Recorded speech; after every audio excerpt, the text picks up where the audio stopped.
నమస్తే, welcome to ఎర్ర journalism part 12. నేను ఎస్ఎస్ లక్ష్మి. దేశంలో ఏం జరుగుతుంది, భారతదేశం బయట ఏం జరుగుతుంది, ఏ దేశంతో నిజమైన ఫ్రెండ్షిప్ చేస్తుంది, అసలు యుద్ధాలు ఎందుకు వస్తున్నాయి, యుద్ధాల నేపథ్యం ఏంటి, వాటి చరిత్రలు ఏంటి, ఇలాంటి అనేక విషయాలను మగధా న్యూస్లో ఎక్స్క్లూజివ్గా మేము తీసుకొస్తూ ఎర్ర జర్నలిజం ద్వారా ఇప్పటి వరకు ఎవరు చెప్పని చరిత్ర అంశాలను ఆధారాలతో సహా మీ ముందుకు తీసుకురావడం జరుగుతోంది. అలాగే ఈ యుద్ధం జరుగుతున్న వేళ అమెరికా ఏం మాట్లాడినా, ముఖ్యంగా భారత్ గురించి ఏం మాట్లాడినా ఇది భారత్కి ఆంక్షలు, భారత్కి సంఖ్యలు, భారత్కి హద్దులు గీస్తుంది అమెరికా చేతిలో ఒక కీలు బొమ్మ అని మాట్లాడుతున్న అనేక మందికి అర్థం కావాల్సిన ఎపిసోడ్ ఈ ఎపిసోడ్. కాబట్టి దయచేసి ఎవరు మిస్ కావద్దు, వీలైతే అందరికీ షేర్ చేయండి. కొంతమందికైనా సరే, మన తెలుగు వాళ్ళకి ముఖ్యంగా ఇక్కడి గల్లీ రాజకీయాల్లో పడిపోకుండా పూర్తిగా చక్కటి తెలుగులో దేశం బయట ఏం జరుగుతుంది అన్న విషయాలని మీకు అర్థమయ్యేలాగా విడమరిచి చెప్పడానికి నా ప్రయత్నం నేను చేస్తున్నాను. కాబట్టి ఇది ప్రతి ఒక్కళ్ళు చూసే ప్రయత్నం అయితే చేయండి అని నేను ఇనిషియల్గా కోరుకోవడం జరుగుతుంది. అలాగే హద్దులు దాటుతున్న ట్రంప్ ఎన్నిసార్లు నీ పని నువ్వు చూసుకో అని చెప్పినా పదే పదే భారత వ్యవహారాల్లోకి వస్తున్న అమెరికా అధ్యక్షుడు ముందు తన కొంపని చక్కబెట్టుకోకుండా పక్కనోళ్ళ కొంపల్లో పొగబెట్టడమే మనోడి పనా? ఇలాంటి డౌట్స్ అనేక మందికి ఉన్నాయి. అలాగే భారత్ గురించి ట్రంప్ ఒక్క మాట మాట్లాడినా సరే ఆ మాంసం ముక్కేదో దొరికినట్టుగా ఇష్టం వచ్చినట్టుగా కామెంట్స్ చేస్తూ రెచ్చిపోతున్న సో కాల్డ్ సూడోలు. అసలు ఒక సార్వభౌమాది దేశంలో ఉన్నామన్న స్పృహ కూడా లేకుండా భారత్ని వెన్నుపోటు పొడవడానికి ఇక్కడే ఉండి ఇక్కడే తింటూ ఈ నేల నుంచే అన్నీ తీసుకుంటూ మాట్లాడే ఈ ఎర్ర జర్నలిస్టులకు ఎంత చెప్పినా సరే అర్థం కాదు అర్థం కానట్టు నటిస్తారు. అసలు భారత్ విదేశీ విధానం ఏంటి అనేది కూడా కనీసం చదువుకోకుండా, దానిని వంట పట్టించుకోకుండా పక్క దేశానికి పరాయి దేశానికి భజన చేసే మన దేశంలోనే ఉన్న వాళ్ళని మనం ఏమనాలి? మన దేశ ప్రధానికి గౌరవం ఇచ్చుకోకుండా ఇష్టం వచ్చినట్టు మాట్లాడే మన దేశ వ్యతిరేక భావజాల వ్యక్తుల్ని మనం ఏమనాలి? మన తెలుగు రాష్ట్రాల్లో కూడా చాలామంది, ముఖ్యంగా కేంద్రంలో రాష్ట్రంలో ఇదే బీజేపీ పార్టీ ఇచ్చే పదవులు అనుభవించడానికి మాత్రమే పార్టీల్ని వాడుకుంటున్నారు. కానీ అసలు దేశం కోసం ఎన్డీఏ గవర్నమెంట్, అలాగే ప్రధాని మోడీ ఎలాంటి కార్యక్రమాలు తీసుకుంటున్నారు, ఎలా ముందుకు వెళుతున్నారు అని సామాన్యులకు కూడా అర్థమయ్యేలాంటి విషయాలని వాళ్ళ స్థాయి వరకు తీసుకెళ్లే ప్రయత్నాలు చేయకపోవడం మాత్రం నిజంగా విచారకరం. స్వయంగా మోదీనే ఈ విషయంలో సీరియస్ అయ్యారు. ఏం చేస్తున్నారు, నాయకులు ఏం చేస్తున్నారు, గ్రౌండ్లోకి ఏ విషయాలు తీసుకెళ్తున్నారు అన్న విషయంలో. అంటే దేశం బయట ఏం జరుగుతుందో మనకు అర్థం కావాలి. అందుకే మగధ ఈ విషయాలన్నింటినీ కూడా మీ దృష్టికి తీసుకురావడానికి నేను చేసే ఒక చిరు ప్రయత్నంగా దీన్ని భావిస్తే చాలు. కొన్ని భయంకర నిజాలు, భయంకర సత్యాలు ఇవాల్టి పార్ట్ 12 ఎర్ర జర్నలిజంలో మనం ఇప్పుడు చూద్దాం. అమెరికా భారత్ పైన ఆంక్షలు వేసింది. రష్యా నుంచి కేవలం ఒక నెల రోజులు మాత్రమే ఆయిల్ కొనుక్కోవడానికి అనుమతులు ఇచ్చింది. అంటే భారత్ అమెరికా చేతిలో ఒక కీలుబొమ్మ అంటూ భారత్ మీద, ప్రధాని మోదీ మీద కుళ్ళు జోకులు వేస్తూ కుళ్ళు ప్రచారాలు చేసే వారికి చెప్పే సమాధానం ఇప్పుడు చెప్పబోతున్నాను. ఇది నేను చెప్పేది కాదు, నిజానికి 2023లోనే భారత్ బలంగా ఈ సమాధానం చెప్పింది ప్రపంచ దేశాలకి, ముఖ్యంగా అమెరికాకి. 2023లో అమెరికా అధ్యక్షుడిగా జో బైడెన్ ఉన్నప్పుడు ఉక్రెయిన్ రష్యా వార్ స్టార్ట్ అయింది, గుర్తుంది కదా? ఆ సమయంలో జో బైడెన్ రష్యా అధ్యక్షుడైన పుతిన్తో ఫోన్లో మాట్లాడారు. ఉక్రెయిన్ మీద యుద్ధం ఆపమని ఆయన అడగడం జరిగింది. దానికి పుతిన్ ఏమన్నారంటే, ఉక్రెయిన్ నాటో ఉంది కదా, అమెరికా నాటో సంస్థలు, నాటో విభాగాలు ఉన్నాయి కదా, మరి ఉక్రెయిన్ నాటోలో భాగం కాదు అన్న విషయాన్ని మీరు తేల్చండి, అప్పుడు నేను ఆపుతాను అన్నారు పుతిన్. దానికి జో బైడెన్ నుంచి ఏ సమాధానం కూడా రాలేదు. కానీ ఆయన ఏం చేశారంటే రష్యా మిత్ర దేశాల మీద పడ్డం మొదలుపెట్టారు 2023లోనే. అయితే అదే సమయంలో మనం ఇక్కడ ఒక విషయాన్ని గుర్తెచ్చుకోవాలి. అమెరికాకి అప్పుడే అధ్యక్ష ఎన్నికలకు సంబంధించి సమయం సమీపిస్తున్న వేళ, అప్పుడు ట్రంప్ ఆయన నెక్స్ట్ అధ్యక్షుడిగా నుంచోవడానికి, బరిలో నిలవడానికి సమాయత్తమవుతున్న సమయంలో అప్పుడు ఆయన ఏమన్నారో తెలుసా? నేనే గనక అధ్యక్షుడిని అయితే నెక్స్ట్ అమెరికాకి ఉక్రెయిన్ రష్యా వార్ని 24 గంటల్లో ఆపేస్తా. ఎందుకంటే పుతిన్ నాకు చాలా క్లోజ్ ఫ్రెండ్, నేను ఆయనతో మాట్లాడేసి ఉక్రెయిన్ అండ్ రష్యా వారిని ఇట్టే ఆపేస్తాను అని చెప్పి ప్రచారం చేసుకున్నాడు ఆయన.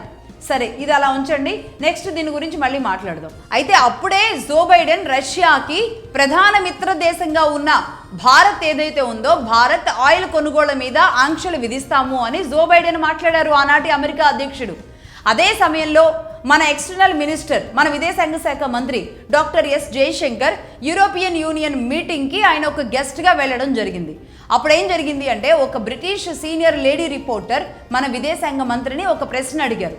రష్యా ఉక్రెయిన్ మీద దండయాత్ర చేస్తుంది, ఉగ్రరూపం చూపిస్తోంది, ఒక చిన్న ఉక్రెయిన్ మీద మరి యుద్ధం చేస్తుంది, రష్యాకి భారత్ మిత్రపక్షంగా ఉంది, అంటే స్టిల్ మీరు ఈరోజు కూడా అదే మిత్రపక్షంతో ఆయిల్ కొంటూ ఉన్నారు, అంటే ఏంటి మీరు రష్యాకి ఫండింగ్ చేస్తున్నారా యుద్ధానికి అని డైరెక్ట్గా భారత్ని అడిగింది.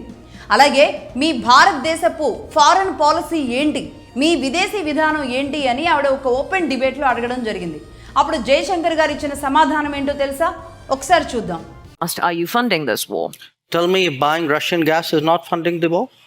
I mean, why is it's only Indian money and oil coming to India which funds, but it's not gas coming to Europe which funds?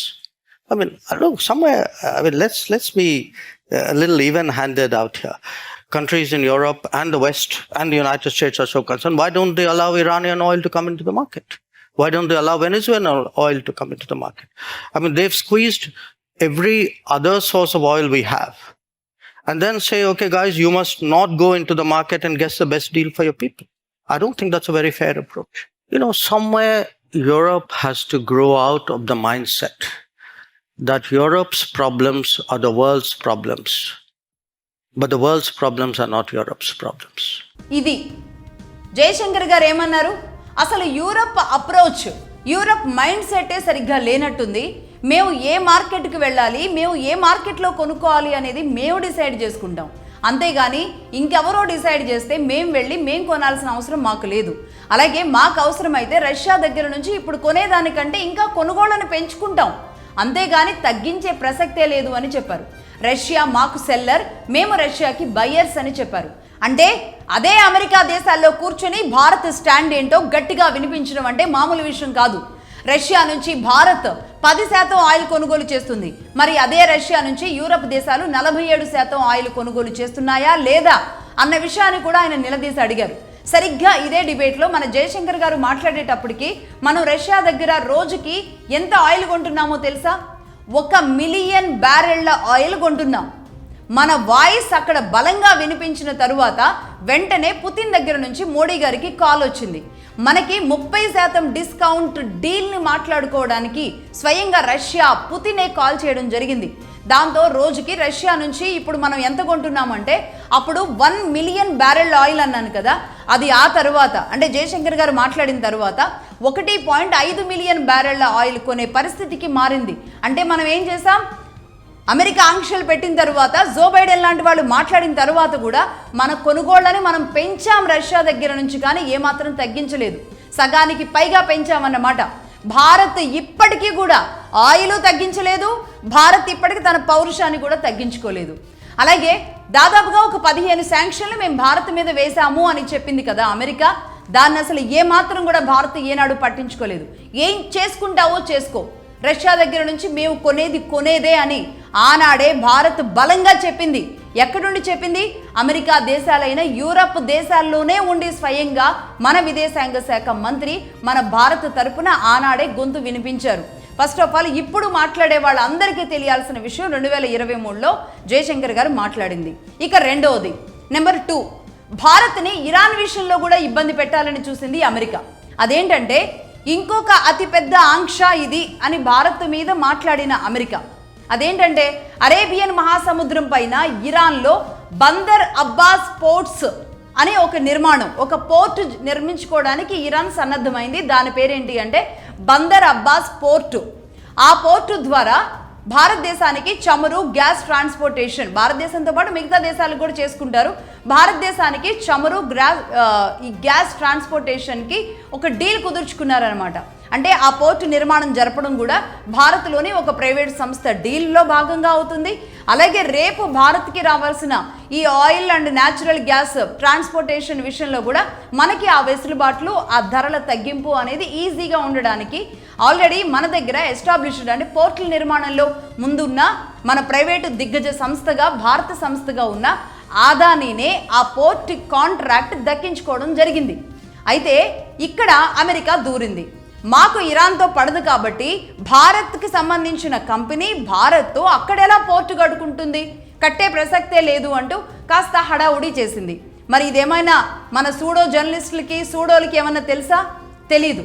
America ఎంత గీ పెట్టి మొర పెట్టుకున్నా సరే మనం అక్కడ పోర్టు కట్టడం మొదలు పెట్టడం జరిగింది. అదాని అక్కడ పోర్టు కడుతున్నారు ఇప్పుడు ప్రస్తుతానికి అరేబియా సముద్రం పైన. బందర్ అబ్బాస్ పోర్టు దాని పేరు. ప్రస్తుతానికి 50% పనులు కూడా కంప్లీట్ అయిపోయినాయి. అలాగే నెంబర్ 3 చూద్దాం. మూడో విషయంలో ఎలా వేలు పెట్టిందో చూద్దాం. ఇదే ఇరాన్తో భారత్ న్యాచురల్ గ్యాస్ కొనొద్దు అని గతంలో ఒత్తిడి తేవడం జరిగింది. మనం ఏదైతే కొంత ఆయిల్ అలాగే ఎక్కువగా న్యాచురల్ గ్యాసెస్ని మనం ఇరాన్ నుంచి తెచ్చుకుంటాం. ఈ నేపథ్యంలో అక్కడి నుంచి మీరు తీసుకువెళ్ళడానికి వీల్లేదు అంటూ ఇరాన్తో మీరు ఇలాంటి డీల్స్ చేసుకోవద్దు అంటూ ఒక సందర్భంలో ఒత్తిడి తీసుకురావడం జరిగింది. అయితే ఇది మా డెసిషన్, మా ఇష్టం, నీ పని నువ్వు చూసుకో అని డైరెక్ట్గా అమెరికాకి చెప్పి ముందుకు వెళ్ళింది భారత్. ఇరాన్ నుంచి అమెరికా ఆ ఆంక్షలు ఈ ఆంక్షలు అంటూ ఉడత ఊపుతూ అనేక రకాలుగా మాట్లాడుతుంది. కానీ దీన్ని అసలు భారత్ ఏనాడు పట్టించుకోలేదు. కానీ మన లోపల ఉన్న ఇలాంటి వాళ్ళు పట్టించుకొని దీన్ని పెద్దది చేస్తారు. మరి ఇరాన్లో మనం ఇప్పటికీ కూడా గ్యాస్ కొంటున్నాం కదా. ఒక్క భారత్ మాత్రమే ఏకంగా 80 బిలియన్ క్యూబిక్ ఫీట్ గ్యాస్ని ఇరాన్ నుంచి కొనుగోలు చేస్తూ ఉంది. మరి అమెరికా ఉడత చప్పుళ్ళని మరి పట్టించుకుందా భారత్? అలాగే ఈ రోజు కూడా ఇదే ఇరాన్లో మనం ఇరాన్ వైపు ఏమాత్రం కూడా మొగ్గు చూపుతున్నట్టు భారత్ లేనప్పటికీ, మనం న్యూట్రల్గా ఉన్నప్పటికీ కూడా ఇదే ఇరాన్లో భారత జెండాకి గ్రీన్ సిగ్నల్ ఇస్తుంది ఇరాన్ ఈ రోజు. అలాగే ఇవాళ ఒక ఇంపార్టెంట్ విషయం కూడా చూసాం కదా. ఇదే హర్మూజ్ జలసంధిలో భారత జెండాలు కట్టుకుని వెళ్లే నౌకలకి గ్రీన్ సిగ్నల్ ఇచ్చింది ఇరాన్. అంటే ఒక రకంగా అక్కడ బాంబులు వెయ్యరు ఆ నౌకల మీద, అలాగే బుల్లెట్ల వర్షం కురిపించరు. ఒక రకంగా గన్ను దించింది ఈరోజు ఇరాన్. ఇంత యుద్ధం జరుగుతున్న సమయంలో న్యూట్రల్గా ఉన్న భారతదేశం వైపు అటు ఇజ్రాయెల్ కానీ ఇటు ఇరాన్ కానీ ఎలా వ్యవహరిస్తున్నాయి. అలాగే నెంబర్ 4 చూద్దాం. పాకిస్తాన్ భారత్ యుద్ధం.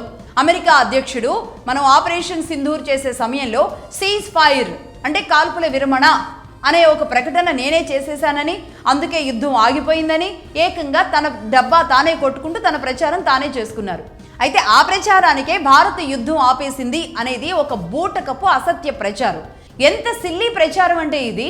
పాకిస్తాన్ నూర్ ఖాన్ ఎయిర్ బేస్ దగ్గర న్యూక్లియర్ ప్లాంట్లో ఎనర్జీ లీక్ అయింది.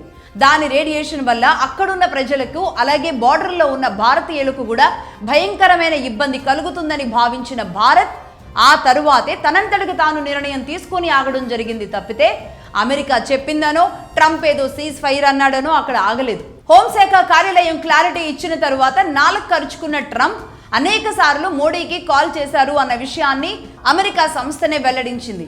అయితే భారత ప్రధాని మాట్లాడలేదు అన్న విషయాన్ని కూడా వెల్లడించడం జరిగింది. ఆ విషయాన్ని ఏకంగా ట్రంపే చెప్పారు. నేను కాల్ చేసినా సరే మోడీ మాట్లాడలేదు అన్న విషయాన్ని చెప్పారు. కావాలని భారత్ని ఇబ్బంది పెట్టడానికో, భారత్లో పొగబెట్టడానికో, ఏదో ఒకటి తన ఆర్భాటం తన ఆధిపత్యం చూయించుకోవడానికి ఎవరో ఒక విషయం మాట్లాడడానికో అమెరికా చేసే ప్రయత్నాలే తప్ప ఇందులో ఏమీ లేవు, ఒట్టి డొల్ల. దీన్ని పట్టుకుని మన దగ్గర ఉన్న సూడోలు వేలాడుతూ ఉంటారు. అమెరికా చెప్పిందంటే నిజమే అయి ఉంటుంది, ట్రంప్ మాట్లాడాడంటే నిజమే అయి ఉంటుంది. కాబట్టి ఏదో ఒక రకంగా మన భారత ప్రధాని ఇమేజ్ని డ్యామేజ్ చేయాలి. ఇక ఇప్పుడు అసలు అమెరికా జాతకం చూద్దాం. అమెరికా గురించి ఒక నవసత్యాలు చెబుతాను. అవేంటి అంటే 9 నిజాలు, ఎగ్జాక్ట్గా 9 నిజాలు. అటు FBI ఇటు CIA ఈ రెండు సంస్థల్ని చంకలో పెట్టుకున్నాయి. అంటే federal bureau of investigation and central investigation agency వీరిద్దరిని చంకలో పెట్టుకుని నాటో దేశాలపైనే మా పెత్తనం. నాటో దేశాలకి ఎందుకు పెట్టుకున్నారు? ఆయా దేశాలకు మేము రక్షణ కల్పిస్తామని. ఇవన్నీ కూడా అమెరికా బౌండరీస్లో అమెరికాకు సంబంధించిన దేశాలుగా వారికి డిఫెన్స్ కానీ వారికి ఆర్మీ కానీ అవన్నింటినీ మేమే ఇస్తాము అంటూ నాటో దేశాల మీద ఒక పెత్తనం చెలాయించడానికి అమెరికా పెట్టుకున్నదే నాటో దేశాలు. అంటే ఆ దేశాల వరకు మాత్రమే అమెరికా పెత్తనం పరిమితం. అలా కాకుండా మిగతా దేశాలతో అసలు నిజానికి అమెరికాకి పనేంటి? ఎందుకు ప్రతి దేశం అంతరంగిక విషయాల్లో వేలు పెడుతుంది? ఇది మనం తెలుసుకోవాలి. అమెరికా ఒక వ్యవస్థీకృత వ్యవస్థ అని, దూరపు కొండలు నునుపుగా ఉంటాయి అని భావించే అనేక మందికి తెలియాల్సిన కొన్ని భయంకర నిజాలు. అమెరికాలోనే ఉన్న మన వాళ్ళు కూడా చాలా మందికి తెలియని కొన్ని పచ్చి నిజాలు. ఆ 9 నిజాలు ఏంటో ఇప్పుడు చెప్తాను. 1, పెన్సిల్వేనియా స్టేట్ గురించి మాట్లాడాలి. ఇక్కడ విపరీతంగా పెరిగిన డ్రగ్ కల్చర్.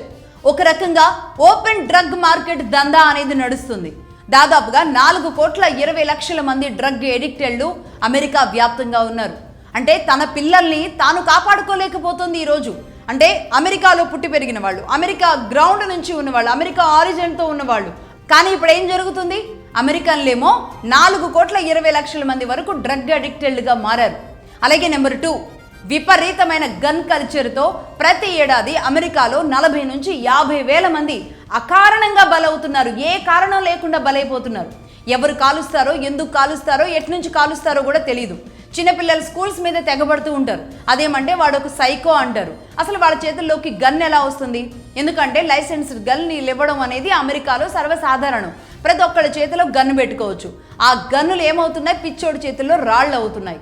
దాదాపుగా 40 నుంచి 50,000 మంది కేవలం ఈ గన్ను కాల్పుల వల్లే చనిపోతున్నారు అంటే అర్థం చేసుకోండి పరిస్థితి ఎంత తీవ్రంగా ఉంది అమెరికాలో. అదే ఇంకో దేశంలో ఇదే పరిస్థితి ఉంటే అమెరికా ఊరుకుంటుందా? అలాగే నెంబర్ 3, దేశంలో ఇల్లు లేక, అమెరికా దేశంలో ఇల్లు లేక దాదాపుగా 30 లక్షల మంది ఉన్నారు తెలుసా? రోడ్డు పక్కన వీళ్ళంతా కూడా టర్బైన్ కవర్స్ ఉంటాయి కదా, మనం టర్బైన్ కవర్స్ అంటూ ఉంటాం, టర్బైన్ షీట్స్, ఆ కవర్స్ని వేసుకొని ఒక గుడారాల్లాగా ఏర్పాటు చేసుకొని వీళ్ళంతా బతుకుతున్నారు. మరి వీరికి ఏదైనా గృహ సముదాయాలు కట్టించడం, గవర్నమెంట్ దాన్ని ఇనిషియేట్ తీసుకొని వాళ్ళకి ఇళ్ళు కట్టించడం లాంటి పథకాలు, ప్రయత్నాలు అమెరికాలో ఏ గవర్నమెంట్ ఉన్నా చేయదు.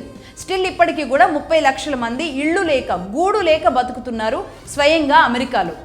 ఈ విషయాలు వెల్లడించింది ఎవరో కాదు, అమెరికాలోనే ఉన్న న్యూయార్క్ S&P ఏజెన్సీ రిపోర్ట్ ఇది.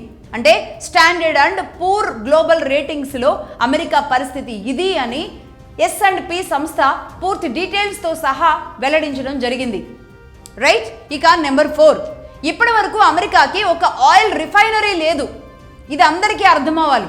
ఎందుకంటే రీసెంట్గానే 2 రోజుల క్రితమే ఇప్పుడు యుద్ధం జరుగుతున్న సమయంలో భారత్ కంపెనీ అయిన రిలయన్స్తో పార్ట్నర్గా అతిపెద్ద ఆయిల్ రిఫైనరీ అమెరికాలో రాబోతుంది అంటూ స్వయంగా ప్రచారం చేసింది, స్వయంగా దీన్ని చెప్పింది ఎవరు? అమెరికా అధ్యక్షుడు డొనాల్డ్ ట్రంపే చెప్పారు.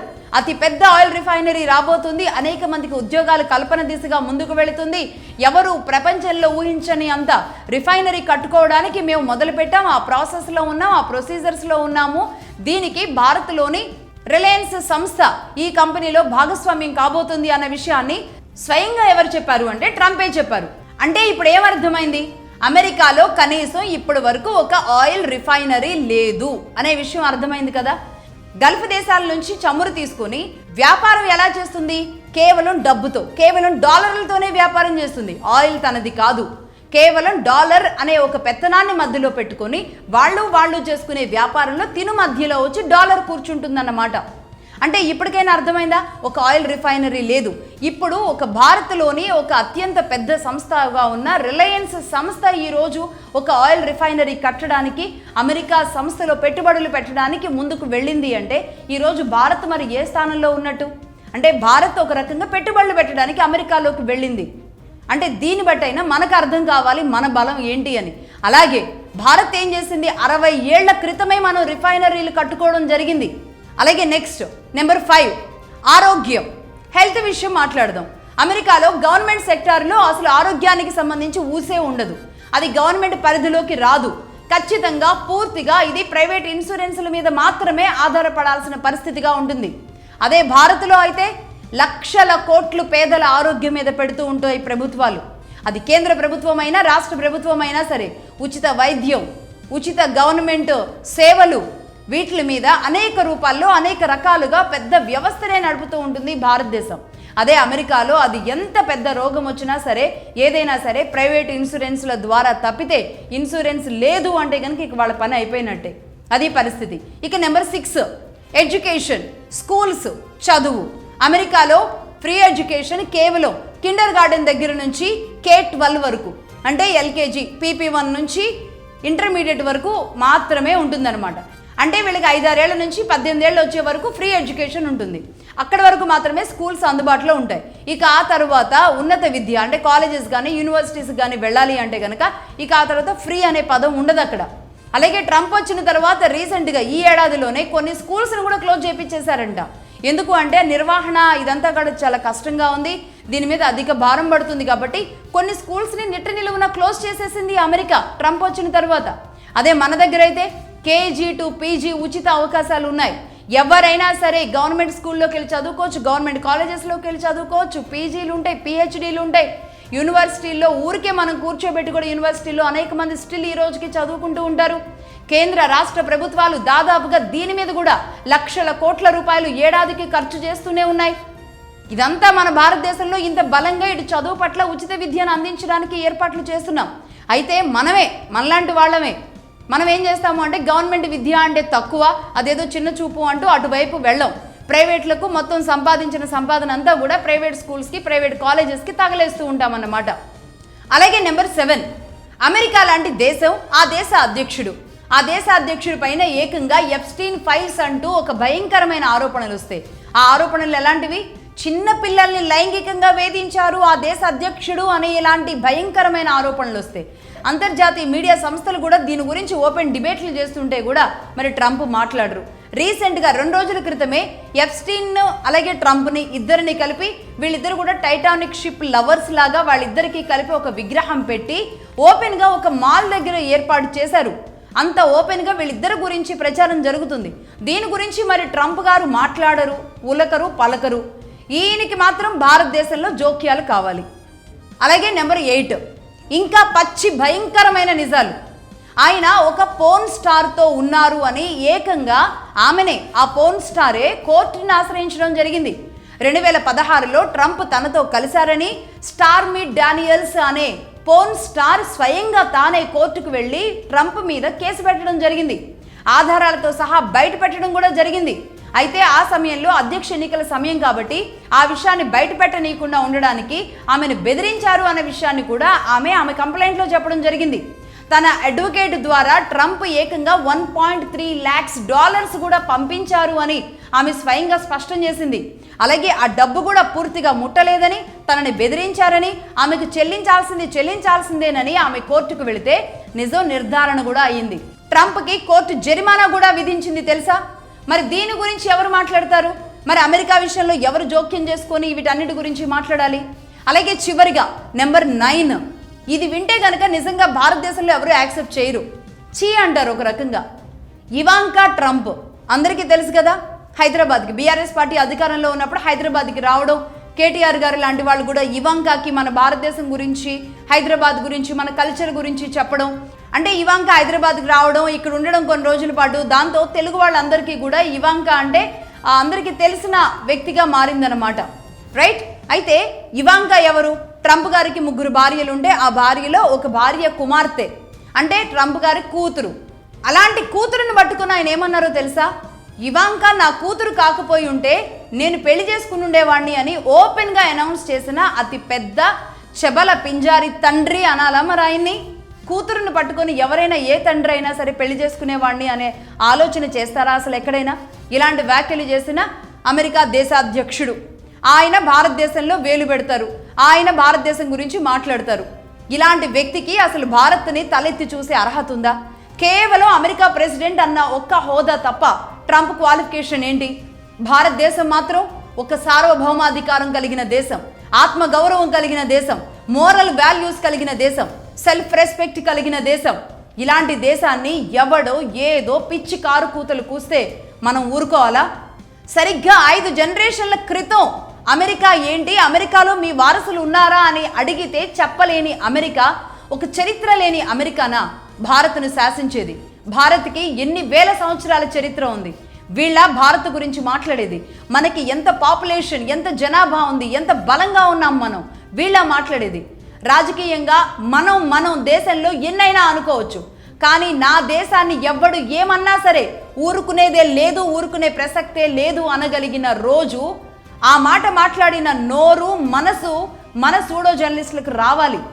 నిజంగా మన సూడో జర్నలిస్టులకు ఆ నోరు, ఆ మనసు లేకపోవడమే మన దౌర్భాగ్యం. రాహుల్ని ప్రధాని చేయడానికేగా ఇవన్నీ వీళ్ళ అగచాట్లన్నీ. ఇదే కాంగ్రెస్ టైంలో ఎందుకు అమెరికా నుంచి ఆంక్షలు రాలేదు? ఒక్క ఇందిరాగాంధీ సమయంలో మాత్రమే, పోఖ్రాన్ అణు పరీక్షల సమయంలో అమెరికా భారత్కి ఆంక్షలు విధించింది. ఆనాడు ఇందిరాగాంధీ తల వంచలేదు అమెరికాకి. అమెరికాతో ఆ తరువాత ఢీ అనే లాంటి పరిస్థితి ఏ కాంగ్రెస్కి కూడా రాలేదు, కాంగ్రెస్ గవర్నమెంట్కి రాలేదు. కాంగ్రెస్లో ఇందిరాగాంధీ తర్వాత ఏ కాంగ్రెస్ ప్రధాని కూడా అమెరికాని ఎదురొడ్డి వెళ్ళలేదు అసలు. అంటే ఒక రకంగా అమెరికా ఏది అడిగినా అడగకపోయినా, వాళ్ళు ఏం అడగకముందే ఈ కాంగ్రెస్ ప్రధానులు, కాంగ్రెస్ నాయకత్వమో మరి సాగిలా పడిన పరిస్థితులు కాదా ఇవన్నీ? మరి అలాంటి వాళ్ళు భారతదేశానికి కావాలా? భారత్ పౌరుషంతో మీసం మెలేసినట్టుగా వెన్ను విరిచి నిలబడేలాగా చేసే నాయకత్వం కావాలా భారతదేశానికి. సరే, ఎవరి ఆలోచనలు వాళ్ళవి, రాజకీయంగా ఎవరు ఎటువైపు అయినా ఉండొచ్చు, ఇంటర్నల్గా మన గొడవలు మనవి. దీనికోసం ఒక్క మోడీని కొట్టడం కోసం భారత పరువుని తీయాలా వీళ్ళందరూ కలిసి? ఆలోచించండి. అసలు చరిత్రలో ఏం జరిగింది, ప్రపంచంలో ఏం జరుగుతుంది, ప్రతి విషయం అర్థం చేసుకోవాలి. అలాగే ముఖ్యంగా మన సౌత్ ఇండియాలో మనం ఇక్కడున్న రాజకీయాలను మాత్రమే మాట్లాడుకుంటూ ఉండడం వల్ల అసలు ప్రపంచ దేశాల్లో ఏం జరుగుతుంది, భారత్ ఎందుకు ఈరోజు ఈ స్థానంలో ఉండగలిగింది, ఎందుకు ప్రధాని ప్రతి దేశం దగ్గరికి వెళ్ళి మాట్లాడొస్తున్నారు, సమస్య వచ్చిన రోజు ఏ దేశంతో ఎలా మన విధానం ముందుకు వెళుతుంది అన్న విషయం అర్థం చేసుకోవాలి. చదువుకున్నా చదువుకోలేకపోయినా, సమయం ఉన్నా సమయం లేకపోయినా ప్రతి విషయాన్ని అవగాహన చేసుకోవడానికి, అలాగే మీ నెక్స్ట్ జనరేషన్కి, మీ పిల్లలకి ఈ విషయాలన్నీ కూడా ఒక చిన్న చిన్న కథల్లాగా తెలియజేయడానికి మీ సమయాన్ని కేటాయించాలి. ప్రతి విషయం కూడా అర్థమైనప్పుడే నీ చుట్టూ జరిగే రాజకీయం కూడా మీకు అర్థమవుతుంది, మీ జీవితం కూడా అర్థమవుతుంది. కాబట్టి ఇవాళ అమెరికా ఏదో మాట్లాడిందని, అమెరికా ఏదో భారత్కి ఆంక్షలు విధించిందని ఏదేదో మాట్లాడుతున్న వాళ్ళందరికీ కూడా ఈ ఎపిసోడ్ని పంపించండి. ఇది భారత పౌరుషం, ఇది భారత్ ఈనాడు అన్న విషయాన్ని తెలియజేయండి. That's all for now. చూస్తూనే ఉండండి మగధా న్యూస్. నేను ఎస్ఎస్ లక్ష్మి, సైనింగ్ ఆఫ్.